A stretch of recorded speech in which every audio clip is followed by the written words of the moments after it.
ठिकाणी आपल्याला बाळगीर महाराज बापूजी पांडुरंग सांगत आहेत की बाबा हे 184 फेरा आपण 184 फेऱ्यामध्ये आपण गुंतलेलो आहोत आणि हा 184 फेरा चुकवायचा असेल तर त्या ठिकाणी आपल्याला त्या आनंद मालकाचे या ठिकाणी अखंड नामस्मरण करावं लागेल तरच आपला या ठिकाणी हा 184 चा फेरा चुकू शकतो अन्यथा चुकू शकत नाही।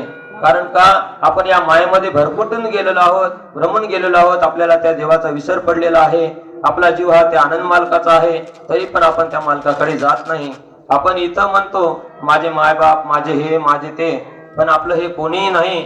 आणि आपण सर्वप्रथम तर आपण या जीवावर या कर्मभूमीवर यायच्या आधी आपण त्या आनंद मालकाचे मुलं होतो असं त्या ठिकाणी सांगतात।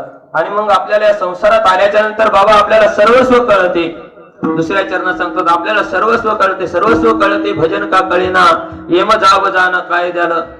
या संसारात आल्यावर आपलं सगळं काही कळते आपल्याला। याची टोपी त्याला कशी घालायची, त्याची टोपी त्याला कशी घालायची, याचा धुरा कसा फोडायचा, त्याचा धुरा कसा फोडायचा। आपल्याला या ठिकाणी संसारात आल्यावर संसार कसा बारकाईचा करायचा, लेकर कसे करायचे, बाळ कसे करायचे, लेकराला मोठं कसं करायचं, सर्वस्व आपल्याला या ठिकाणी कळते। मग भजन का कळत नाही म्हणतात त्या ठिकाणी। मग भजन जर तुला कळलं नाही तर पुन्हा तू यमाला काय देणार आहेस, यमाला जबाब काय देणार आहेस। यमानं तुला विचारलं बाबा तू कर्मभूमीवर गेलता, मानवाच्या जन्माला गेलता, तर मग तू नंतर वरी आल्याच्या नंतर, तू मेल्याच्या नंतर वरी येऊन तू यमाला जबाब काय देणार आहेस। ज्यावेळेस तुला ते विचारतील त्या ठिकाणी की बाबा तू कर्मभूमीवर गेल्याच्या नंतर तू काय केलास, असं म्हणल्याच्या नंतर मायबाप हो आपल्याला या ठिकाणी सर्व कळते, सर्वस्व कळते, पण आपल्याला काय कळत नाही, भजन कळत नाही। मग भजन कळायसाठी आपल्याला काय करावं लागेल तर त्या ठिकाणी संतांची संगत करावं लागेल। म्हणून संतांची संगत सुखकरी संसारी, वाया येरझारी शिनू नको।